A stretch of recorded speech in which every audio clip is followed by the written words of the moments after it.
Stand clear of the closing doors, please.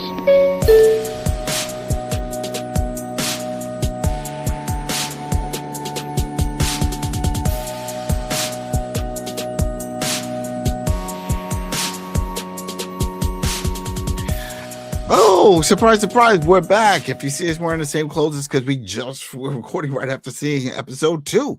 Yeah, so that's what's going on. Going hard today. Yeah, Go cross. some little cross lines. We were thinking at first we were going to record everything under one video, and then we weren't sure about it, and then we cut it into 2. Because remember, there's 3 episodes that they dropped day 1. I hate when they do that.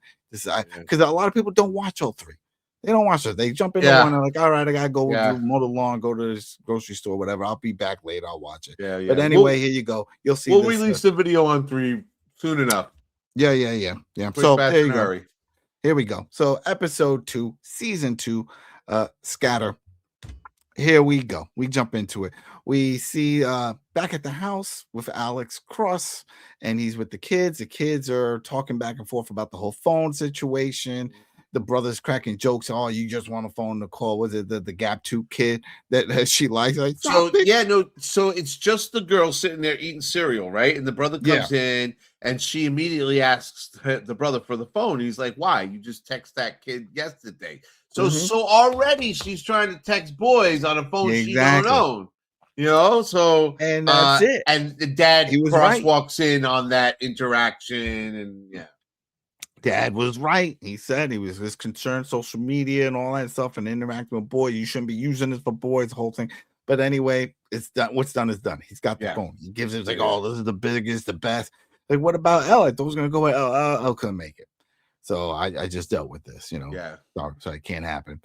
And it's like, oh, okay, whatever. But then he jumps over, and then we got the vigilante guy, and we know he just left off where he was being creepy in the house watching the sleeping couple. Now it's in the morning, middle of the night, right? Right? Yeah. Then the kids are there. They're calling him Uncle Manny. Parents are awake. Everyone's awake, but at least the kids aren't startled. So I guess this was his approach.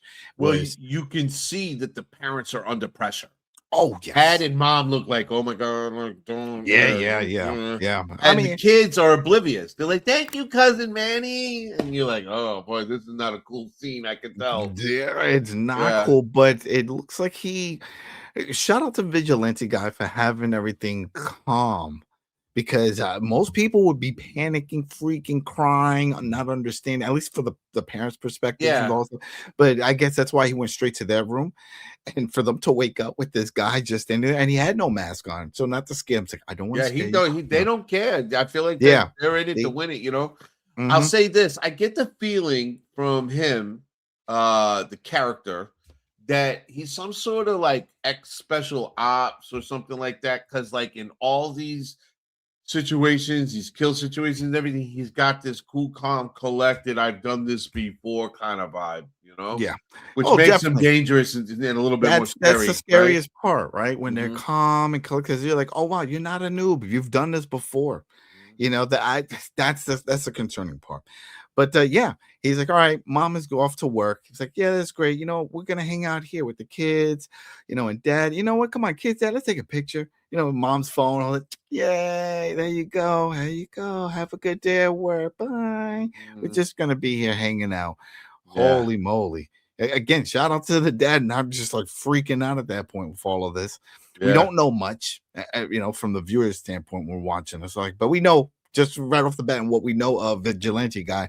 Well, you do get put on because when mom goes to work, which she's like, okay, I gotta go. He follows her. They take that picture that you just mentioned. It's kind of a proof of life picture, right? Yeah. And he follows her to the door. He's like, all right, you know what you got to do.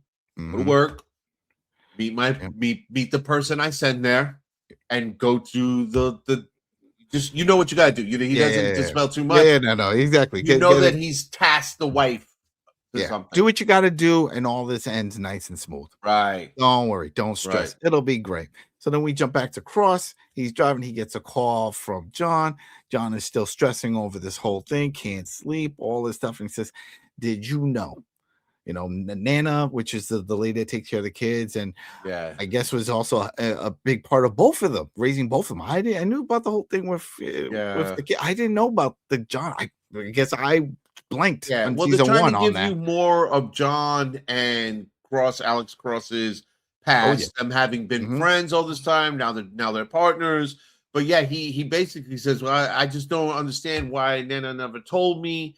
And Cross is like, dude, maybe she was trying to protect you. You know what I'm saying? You know, your mom left you and abandoned you, and she's possibly a murderer, for Christ's sakes. Her? Yeah. He's like, yeah, but there's one thing I can't figure out, and it's, did you know? Yeah. He knew since they were kids. He's like, yeah, I knew when kids. How could you keep a secret like that?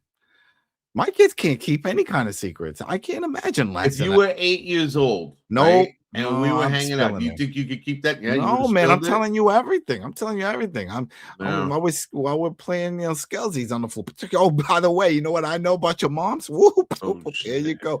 I know secrets here. I'd like to think that I'm a vault, but I've probably been a Sith at times, so I can't say. It would come up at any point. It'd come up during holidays, Christmas, or all those things. Don't tell me that John isn't stressing the fact he doesn't have his mom around. Oh, I'm sure he did. I'm sure he did. So for them to say, "Oh, I knew it for a kid's," like, damn. The only other thing is, if it was really bad, if Nana said you can't tell John anything about his mom because this will destroy, maybe that was the case, right? Yeah, that could be it. Probably was abandoned him on purpose, like one of those, like, I don't want this kid at all. But then now you're gonna rely on him when you're in trouble with the law. But you know what? Go to jail then. Go to jail. But we don't know. We don't know at this point in this episode. We still don't know. Doesn't really go into it anymore. Right. With that. But we jump over to Kayla. We all know she's stressing with her whole situation. Agent Bad Religion over here. Yeah, Agent Bad Religion. Yeah, Kayla Craig over here dealing with all that stuff. Right. She goes to a store. She buys a burner phone. And it's crazy. This was kind of crazy. This is definitely that spy level, because she buys a burner phone. It's still in the package. She puts it on the passenger side and it's already ringing. Yeah, like some sort of alarm goes off and she picks it up in the package still. Yeah. In the plastic package, and she looks at it and it's a call or a message. And she's like, and she puts it down, and we'll come back to it in a little while. Yeah, that was, man, that I didn't understand, because I was like, well, you know what? Maybe there was something that somehow, I don't know if there was something else that she received a message that said, hey, you have to go to this location, buy the burner phone that's on the bottom rack or something. You know what I mean? It probably was. It's got to be that type of thing where he swapped the phone, or he already got the SIM card, inserted it, and put the package. Like, yeah, you grab the last one on the last peg, and that's it. But we don't know. We just, they're putting a lot of questions with this one, and I wasn't expecting that. But anyway, we jump over to the precinct. We see Alex, and he's trying to talk to John. They're there. Everyone's there at the meeting, and then we get a little this. At some point, you got to hear me out. Nana and I were just trying to protect you. I heard everything I need to hear. Right? Both of y'all lied. Now you sitting here trying to act like that's okay. Look, I know you're mad, but you might want to ask who you really mad at. The woman who raised you, your best friend since you were 8 years old, or the murder suspect who turned her back on you? Don't shrinky dink me, Dr. Cross. All right? I said not here, not now. Yeah, don't shrink me. I know shrinky dink. Don't shrink me. Okay. So that was really funny, that line there, because it was like, oh, well, I liked it. It made me giggle. Yeah, it was good. But we're there. We got Kayla and everybody's there talking about this. They're trying to figure this out. They're like, this person's definitely military of some sort, right? They're trying to figure things, that the lieutenant's there. They're still dropping clues. Yep. They are slowly figuring things out. They're getting leads at this point on the case, so that's beneficial. But then I think they also figure out that something doesn't add up, that the rich dude said, and the security lady. Well, yeah, there's something not adding up about rich dude's information. You know what I mean? Some of that's not adding up, but then also, I guess they did do the follow-up, because remember when Alex told John, they say, hey, find any homicides that happened recently where anyone's missing fingers, because then the lieutenant did jump in and says, hey, there was a rich guy that was found, and that's when they mentioned the dude. This is going to be Richie, the one that was on the island, who was found missing 3 fingers. Are those? I mean, how often does that happen? Right? It's like, how often does that happen? Not Right. often at all, monkey. All right. So then this is where we get Cross and I got Hando. This is Alejandro, right? Yeah, Hondo, Right. right? And they're trying to figure this whole thing out as well. He says that he could help out with some of this stuff here. Now, is he the forensics guy? Yeah, he seems to be like somebody in the tech / forensic department of the Metro DCPD. See, that's what I was trying to figure this out, because when I remember writing this down, he didn't say he found anything. No, but they hash out theory together. You know, he's like, well, if this happened, then maybe this is what that meant, and if it meant that, then maybe the person you're looking for knows this person. Did he show him the picture of the doc?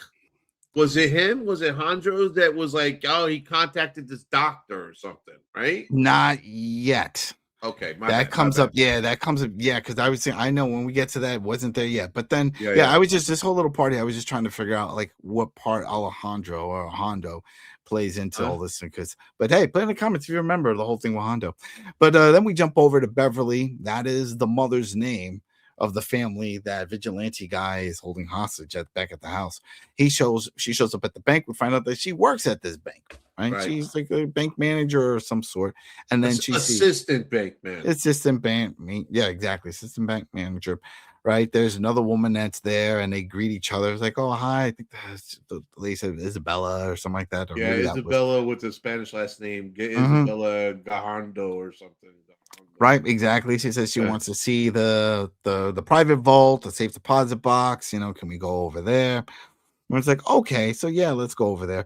And then once they get to that area, that's when they start just breaking it down. It's like, oh, you know, he's doing this. She plays dumb, the lady. She's like, oh, do you know that? Look, they got my person that I love. It's like, oh, that's horrible. It's like, yeah, he took my. Hold on. You didn't mention that this lady that Beverly met at the bank is Vigilante Girl. Oh yeah. Buried the lead on that one. That's a I mean, I'm sure people pick that up. Well, I mean, but she's the vigilante girl. So we know that now she's. This is all mind games. When they get in the vault, she starts playing victim. Well, so he said he had your family. Oh yeah, he said he had your family. So she's trying to make an emotional connection that will force the bank lady to do what they need her to do without revealing that vigilante girl is actually part of the whole crime. You know what I mean? Yeah. Because then she says, well, I have to get a second key. I only have one key. I need another key, and I have to get this at the bank manager's like, all right, so then I'll wait here. You go do that. She goes, she gets into the guy's office, opens that up. She comes back. They start opening up all the folders there. She opens with the both keys because vigilante girl has the key that she took off the dead dude on the island. And the bank lady now has the other key, and they open the one box and they pull it out. This is important, right? They put the contents on the table. They open the box up. There's a bunch of money in the back and a folder up front. And when Beverly, the bank lady, goes to empty the contents, she acts like the folder's nothing. She takes it and puts it to the side and tries to give vigilante only the money. Yeah. Vigilante goes like, no. Give me the folder. Let's go. Give me the folder. And she puts the folder in there. And it's at this point, bank lady tries to go to another box, open it, and put the folder in that and hide it. Yeah, she's trying to swap. She's being slick. She's trying to hide that folder for some reason. We don't know as a viewer why, but it pisses Vigilante Girl off. Yeah. Vigilante Girl lets her know, yeah, we knew you couldn't do the right thing. And so that's why we got you under pressure. And so she admits to bank lady that she's vigilante girl, basically. Yeah. She had to reveal who she is and what's going on here because she saw it. It's like, she was just trying to give the money, and there's obviously that's not what she wants. As we know, vigilante folder, right? Yeah, vigilante girl had said she wants everything that's in there, not just the money and all that stuff. And that's why this is it. Right. And I bet you that's a list of names. whether names of other corrupt people or whatever, but she wants kids on the island or something like that. Yeah, of all that stuff. So she wanted all that. So very interesting that's where that's all going. Or somehow whatever happened to Mom Dukes. I still don't know all yet. Related. We still there's a lot of questions. We know that she blames Richie, the rich dude at the island, for the mom's death.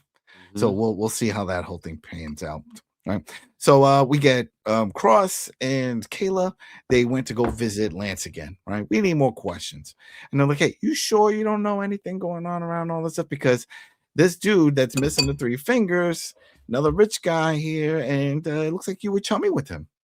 Right, and we found a bunch of other craziness that he's yeah. I don't link me with all that. Don't link with all that stuff. Yeah, you lying bastard. Yeah, exactly. You know what I mean? No. I met him once, and they're like, we got video and stuff. You met him way more than once. You hung out with him. You were partners in other projects. Okay, well, he helped me out during COVID, and I had this situation. I needed to open up a business and people, and then some of them died, and it was. How does this whole? Because we got to admit something. This whole part of the story with the ultra rich people and the island is feeling very social commentary to me. I think you said something to this effect in another conversation we had. Are you picking up on some Epstein file vibes here? Oh, this is instant, but this is no different than Law and Order. You know what I mean? It's like something big happens in the news, and then like 3 episodes later, it's an episode of Law and Order. Yeah, that's why they give that disclaimer. I think it's a bit of social commentary, right? The names and locations may have changed, but you get the gist of it, and that's what's going on here. But him copping a plea at his house now to the same 2 cops and the same security guy that they already said he didn't know him and all this other crap. It all feels so very familiar these days. It's all the stuff we're hearing and seeing on the news. I didn't know that guy or nothing, and then all of a sudden there's email exchanges 4 years later. Like. Yeah. It's shady. It's shady. So we'll definitely see where that goes, because they even said it's like, you got to stop lying to us. Yeah, we can't help you. We can't help you if you keep bullshitting and the whole thing. And then you know what? I just realized also, where's Nat and all this? Because I thought Nat was part of the team, and I was assuming that she was going to be hanging out with him. She wasn't even at these briefings at the precinct. Yeah, well, they sent her the task. They told her to do something specific before they went to the house. I think they kind of they gave her busy work. Yeah. So I guess that's where that whole thing comes in. Now, this is where I'm gonna have to ask if you know or if anyone else knows. Okay. Because this is where I was trying to pick this up. This is where they get back at the precinct, right?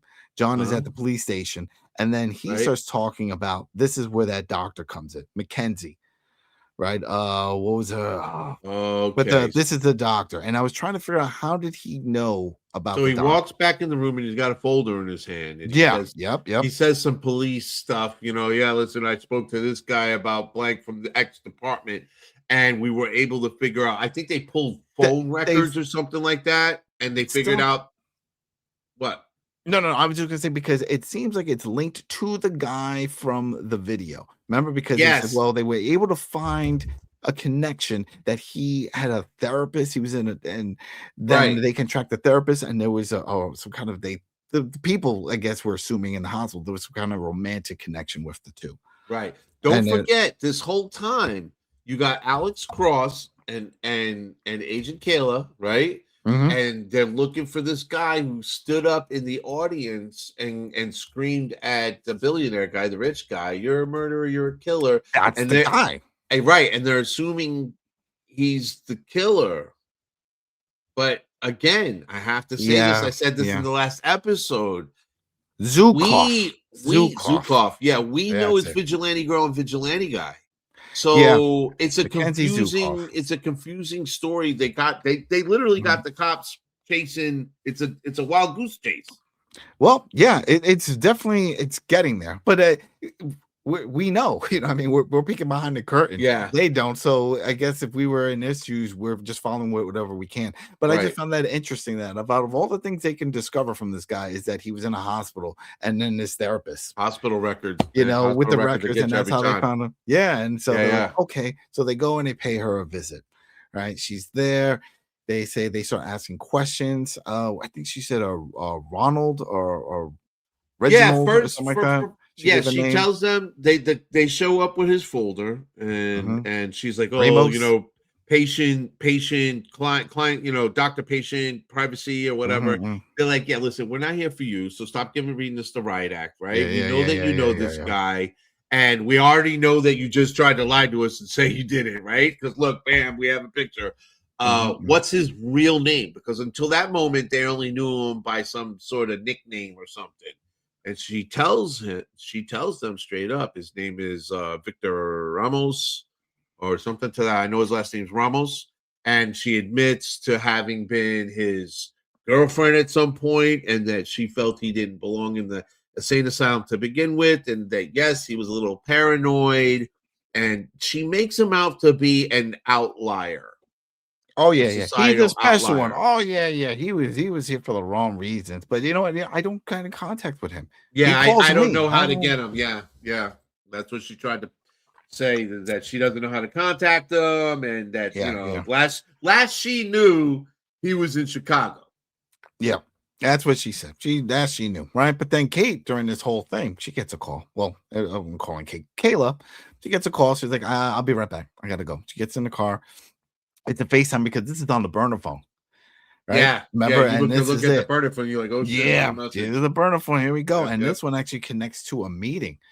Right. So she does like a FaceTime meeting, and it's Maggie. And she was like, oh, hi, Maggie. How you doing? This and this an and old that. partner of hers. Yeah, right? old partner. Oh, life is good. You know, I got married, got kids. You said you would never do that. You know, things happen. You know, you can't predict the future. And she starts talking all this stuff. And she's like, very happy. Oh, with yeah. life Yeah, and yeah. everything. Right. And then she was like, well, you set this up, right? This call. Like, no, you sent me this. You said you wanted to do this. You sent me an email she got with the the same number to the phone. Yeah, exactly. So it's been flipped. And then she brings up the whole thing about the gun. Yeah, Kayla says, hey, the gun. Do you remember Mastermind? And Maggie just changes her tone. And her whole face dropped. She said Mastermind. Yep. Mastermind, whole thing. And then she gets off camera. She gets off and walks. And I was goofy. I'm like, that's not how these calls end. You know, you can't just walk off. Kayla was like, Maggie? Maggie? Matt, hello. yeah. She was like, you know, it's like you just woke up. Did you forget to hang up? Oh man, I guess I'm surprised that she didn't just hang up. If it was me, I would have like, you know what? All right, she's out. So that's obviously what she said spooked her, right? And she goes off screen, she comes back on screen, and she's like, yeah, so you know, life's been good, and she does do me a favor. Drop. Yeah, do me a favor, please tell blank. This, Ibrahim. Well, before she says Ibrahim Mustafa.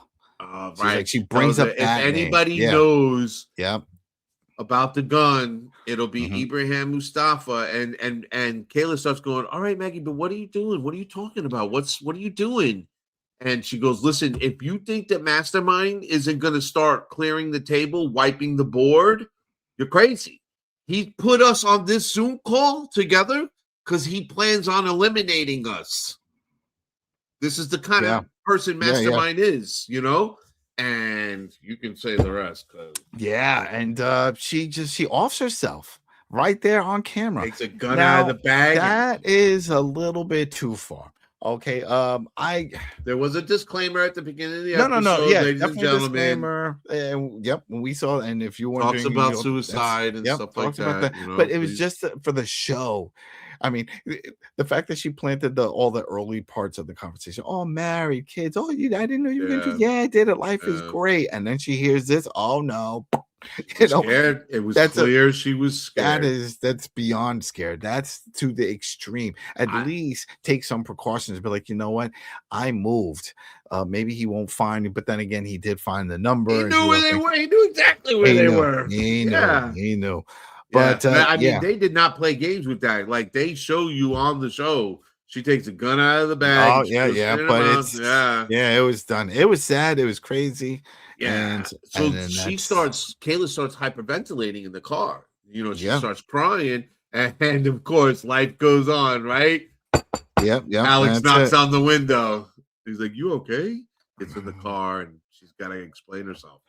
She got to explain, yeah. But there we go. Then we get a quick jump back to Beverly, right? Beverly with a vigilante girl. They're back at the house. We see the families there. Man, I was gonna say Manny. Your cousin Manny. We could just call him vigilante guy. He's there. He's waving goodbye. Everything is good.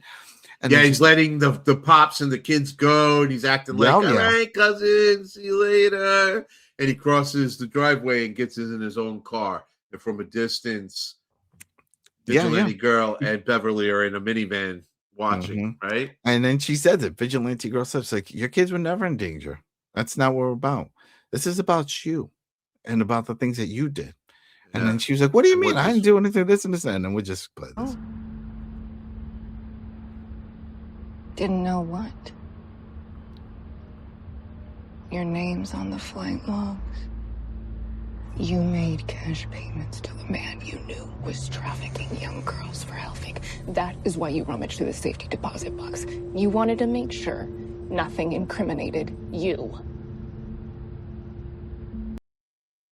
Yeah. She let her know this was all about her. And she offed her right there in the car. She's like, your kids don't deserve you. Yeah, bank lady. They don't need lady you. She knew right away. She was like, I didn't, I couldn't. And she was like, I got kids. And vigilante girl just looked at her and she goes, you don't deserve kids. Yeah, that's and it. She has a very violent way of killing everybody she's killed so far. So far, she's slit everybody's neck. And that's a very, from a psychological POV, that is a very vengeful, very violent way to kill somebody. So vigilante girl is a very driven, murderous woman. Yeah. Important. Yeah, she slices her throat and then she pushes her head against the window this way so she doesn't get any blood on her. That was a thick. She's yeah, man. It's she's handling things her way, and so far I wonder if this is going to be a big deal. This probably will, because this is still in town, right? So this would be local PD. Yeah. So I'm sure now it's going to be more on the radar for the rest of the precinct. Bank lady gets her knife sliced in driveway, and this is going to be on the news. Remember the whole thing before, and we're going to see how all this is connecting.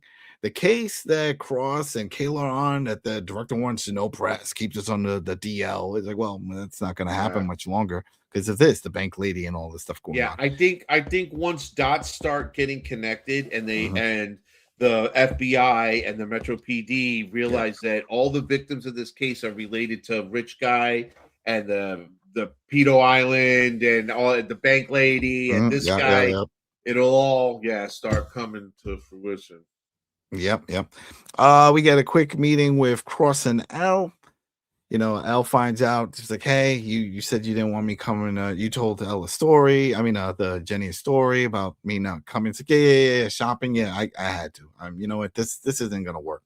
I can't have you around. It's like, well, I have a relationship with the family. Especially with everything that happened. You can't just push me aside. But he's having trouble because he says what he wants, he's not getting. Yeah. He wants it to be romantic, and she's like, "Yeah, it ain't happening to me." And he's like, "Well, then, okay, stay out of my family's business." Then, I mean, it's yeah.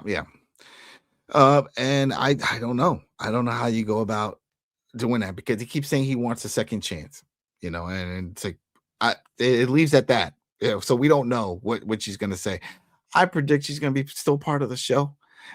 Trevor, unless Trevor turns out to be a psycho and tries to do something to Elle that brings him further in, or maybe he sees what's going on and he tries to up his game and his push on her, and it says, hey, I can offer you a better life. You don't need all this drama. You don't need to have all this stuff, right?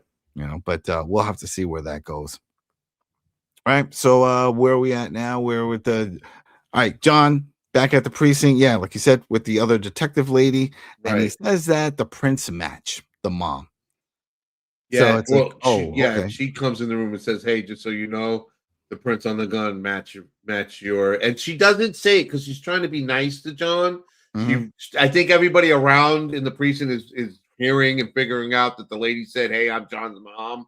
So everybody's kind of tiptoeing around the topic with him. I'm sorry that you're going through this. Well, it's drama. It's definitely drama. It's like, man, his mom's a killer. But then we jump over to Cross and Kayla. They find out that the Dr.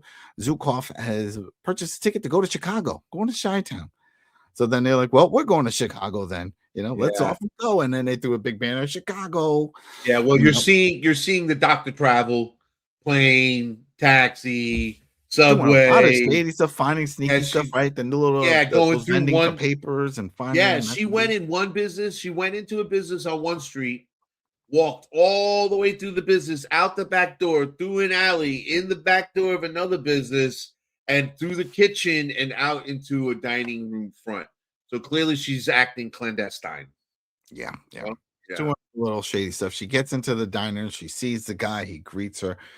Ramos. Right? That's the name now. Yeah. He was like, oh, I wasn't expecting you for a while, like at least another month or so. It's like, yeah, I had to speed things up.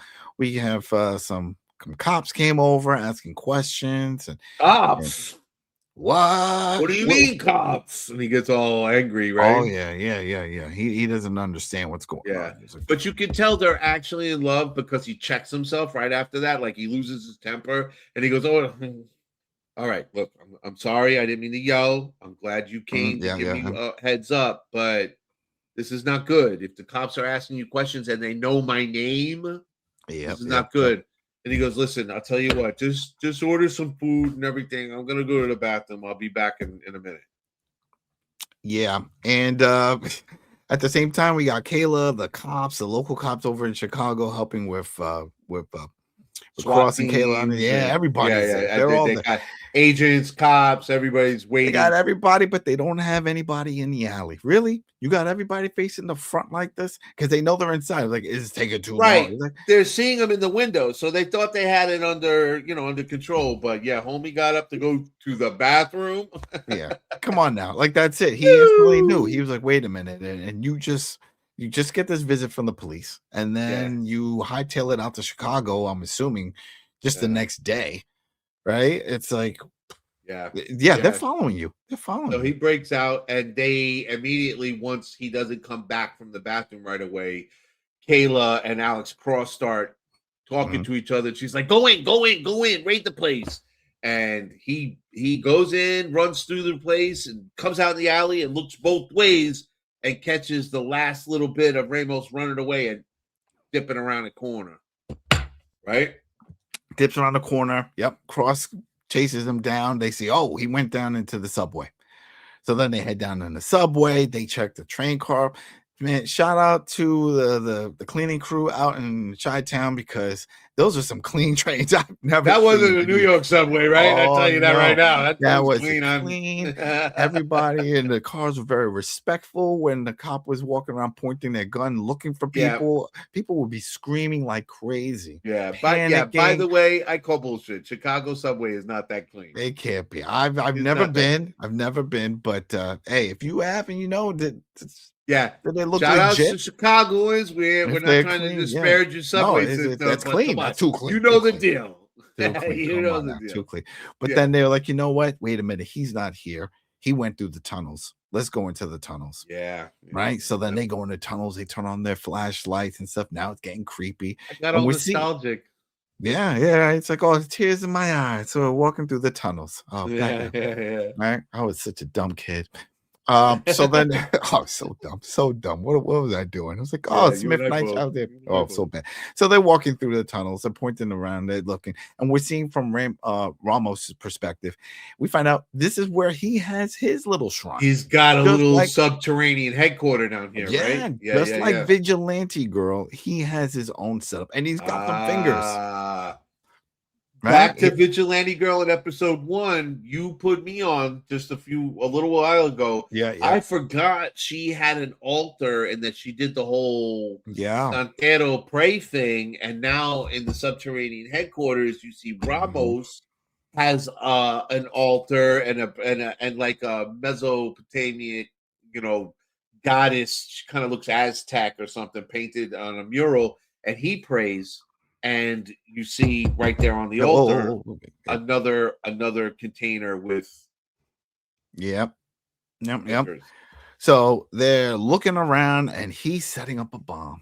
And we're like, oh man, here we go. And they're going through all the rooms, acting local PD. It's like, hey, do you know about all this? Well, there's a lot of old tunnels here, some that we don't use anymore and stuff. So, like, all right, well, let's go take a look at those first, because then that means that even the maintenance crews wouldn't go, have to go down there to go examine and see what's going on. And they were right. They were right on the money, because sure enough, that's where it was.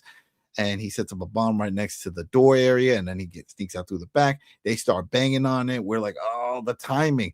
I really thought this was going to be where that episode ended, because there is an explosion. It was but dramatic, right? Yeah, it was getting very, very dramatic with the cuts, with Ramos running, and then with the time, tick, tick, tick, tick, tick, boom, it blows. And it looked like there was no casualties, right? Yeah, no. Frost actually knocks the door in at the same time the bomb goes off. So the door swings open, the bomb goes off, and the door shuts right in their face. It was cool. It explains how they all lived. And, it was good. Fine. But of course, when they actually, dust themselves off, they get up and they open the door. Everything inside HQ is like falling on fire. Everything burning, all the files that were there and everything. But they clean the joint up, and they find a bunch of stuff. They find more fingers. Fingers. They find the fingers. They find all kinds of stuff. They're like, all right, so we were on the right track. Which only to them confirms that he's their guy, right? Yeah. And at this point, as the viewer, you start following that thread like thoroughly. You're like, oh yeah, they got their guy. They know the guy that cut the fingers off, but it wasn't. And I'd like to reiterate that, because I think they're doing a good job of showing you how the cops are being misled by the whole Ramos story, Yep. So then we get a quick cut to Vigilante Girl, and she's hanging out with her aunt, right? And she's talking about everything. She's like, oh yeah, we did this is that. So this is good. And she's looking at the documents. And then she was like, oh, there was a survivor. Somebody survived from this. So then it makes me wonder, are they gonna keep tracking them down? Is she also not just hunting the bad guys down, but is she also trying to build a case? You know what I mean? Yeah. This is in the house, right? Yeah, this was in the house. Lady? Yeah, because we were like, oh yeah, and she called her auntie.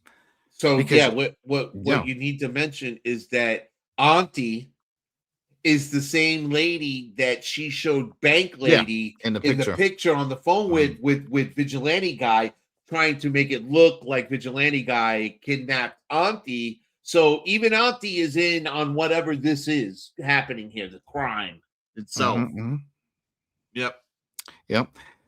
Very interesting. Then we jump over and we see Lance Duran having a conference meeting with a bunch of guys. Sounds it was great. Everybody's happy. Kool-Aid smiles across the board. They head out, and he just seems more concerned about everything that's happening. Right? It looks like this is where he talks to Nat. I think it's Nat and his assistant. He's just freaking out because he has a feeling that they're going to find out more dirt. Yeah. I was expecting more in this scene. He doesn't want to be connected to this pedophile guy and all this stuff, but I think he's dirty. I think he's a dirty dude. Yeah. This is definitely going to be an interesting situation with all this. He keeps painting. The show keeps painting him as the environmentalist, and he's super rich, but he does this really cool nonprofit work, and he's trying to save the farmers of America, and all that. Yeah, all those good works. I think you're going to realize are just covering a pretty slimy dude. Slimy rich man. Yeah. So they're trying to figure this out. So then we get Kayla and Cross, and they're talking about the fingers and trying to put this all together. He's like, well, this guy was definitely involved in all. Yeah, they do say some pretty cool, relevant stuff here. Like they start talking. Now they're able to profile him better. They're like, wait a minute. Remember when we looked at the video and he kept his hand in his pocket because John thought he didn't have fingers? Well, okay, so the 3 fingers that were in the box with the rich dude were somebody else's fingers. Those were cut off to threaten the rich guy. And these 3 fingers belong to Ramos, the murderer, and he took his own fingers as a sacrifice. So cut off his own fingers, it's righteous. It's a sacrifice he's putting in for making things right. And then cutting off somebody else's fingers is murderous rage. So they're trying to profile him, and I think they did trying to figure this whole thing out. And then they find another piece of evidence that has like 10 digits, and they're like, "Oh, this doesn't look like on the back some of the legit." folder. Yeah, right? and they were like, "Oh, I think this is coordinates." And then they longitude and latitude. yeah, Yep. longitude, latitude, and they figure it out. It's like, oh, this is pointing to Texas. So it makes you wonder if it's going to bring them to the location of Houston where the safe deposit, maybe there's more going on there. I That's gonna think get them all connected. he says it's a border town, and that you can throw a rock at Mexico from there. I think it's going to be one of the locations that the pedophile It dude could be, trafficking it could be girls and boys. Yeah, it could be some creepiness. Yeah, wherever the creepy stuff they were doing. Creepo Town. Yeah, Creepo Town. It could be that stuff they find in that location. But then, of course, in Kayla, it says, all right, well, we're going to go as well as John to Texas. They're bringing John along. All right. Now, I know John is your Cross's partner, but from what I understand, the director said this was Kayla and Cross. Yeah, why are you bringing John? Why? And why are Metro PD going to Texas? Yeah, that's what I'm saying. That's out of jurisdiction. Out of jurisdiction. And it's interesting because then he calls Nana and says, hey, I'm going out of town. John's coming with me. You need to watch the kids. She says she has other things going on. She's dealing with some other stuff. Grandma's looking to party, bro. But here's the thing. This is again this TV world where things just brush off on your shoulders. Because remember the first season, the crazy lady that caused all the chaos and kidnapped the boy and all that stuff was her best friend. Was Nana's bestie.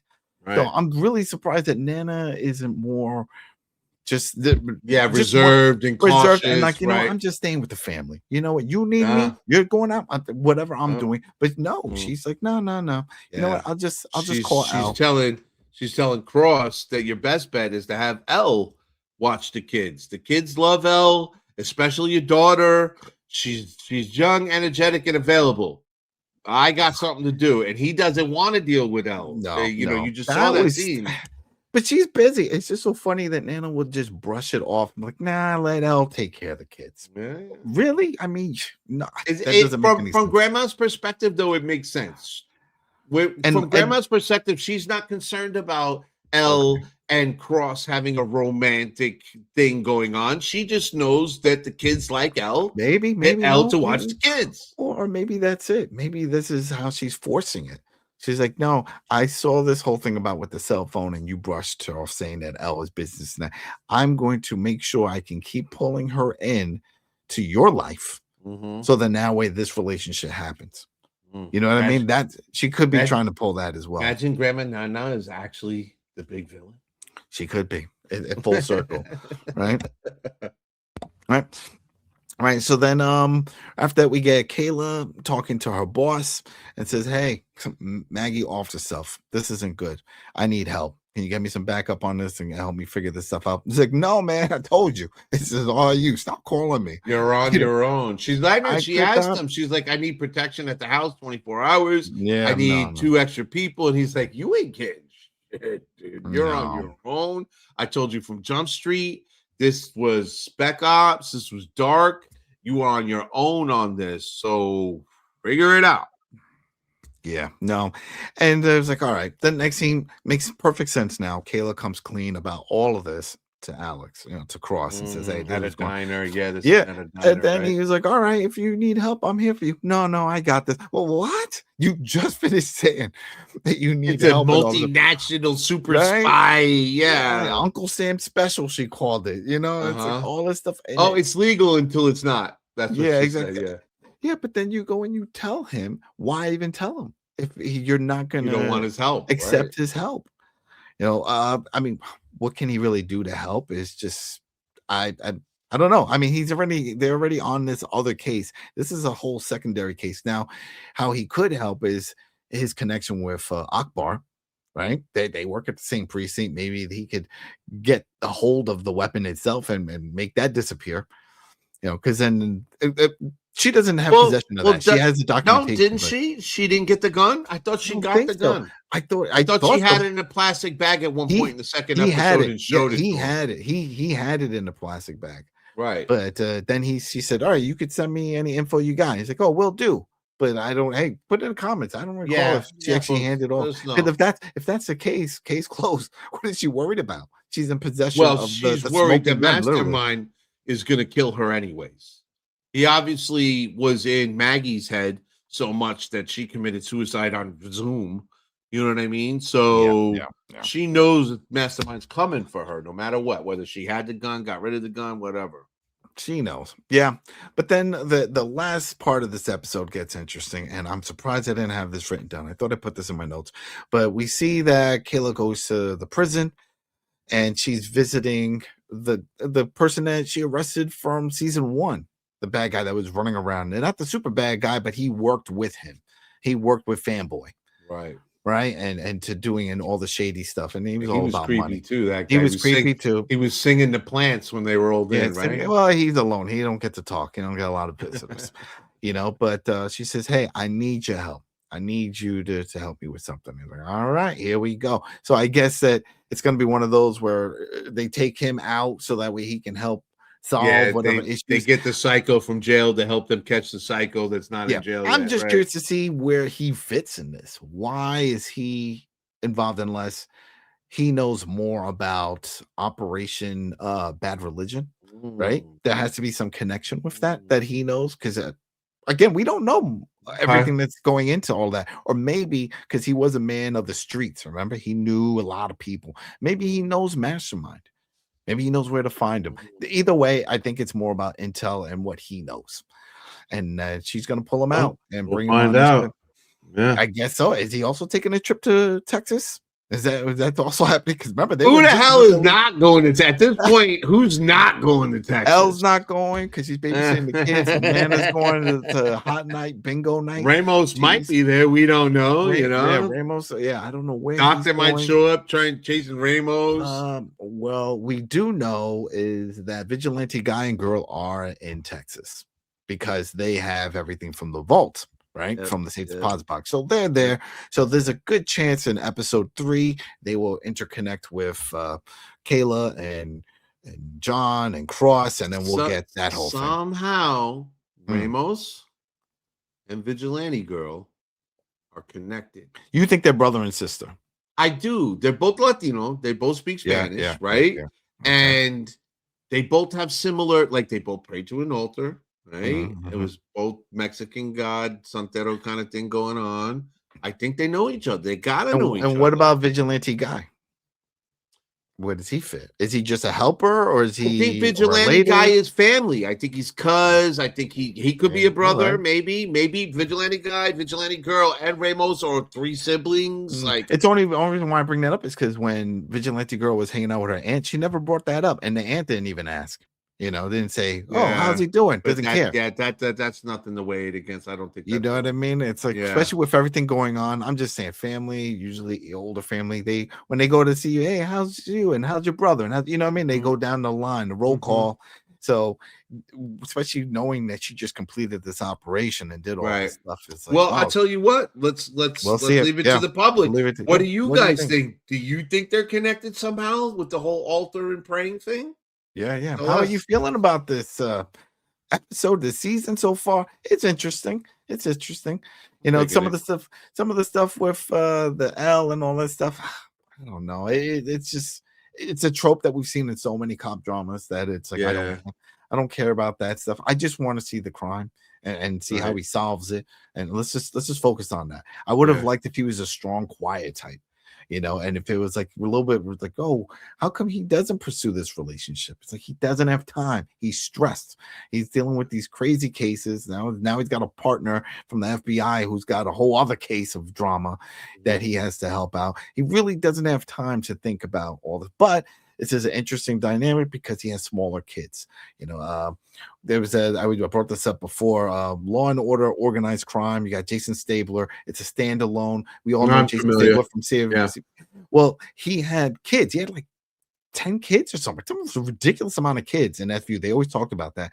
So when he had his own show, I'm like, oh, great, we're going to see these kids all the time. Wrong. They're all grown. They're gone. He only had like 2 that ever showed up. One who decided to become a New York City cop, and then a daughter who comes to visit every once in a while. And who has 10 kids anymore? Jesus, exactly. do that? There was a lot. The wife had died in a car bombing and stuff like that. They killed her off, and that showed the dynamic and we bring it up. It's the family dynamic of this detective. He had his mom who was developing dementia, and then his brother came in to help with that. Oh, so just nobody can help, right? I got that's it, exactly. And that's it. Make it worse.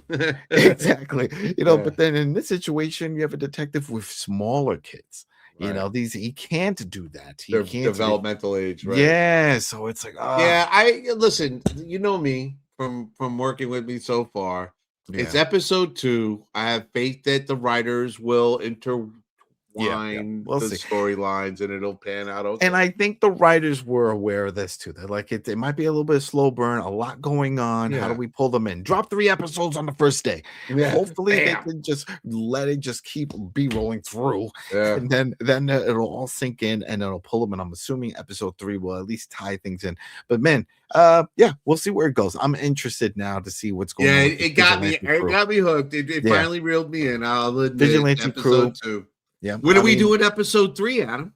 Oh, I don't know. We'll have to see, everybody. Well, tune in. Well, maybe we'll see you in a few hours. Who knows? But thanks again, everybody, for the likes, the subs, the hypes, the subscribes. We got a lot of people happy that there's just human dudes talking about shows that they're watching, not some AI thing over a bunch of screens and stuff like that.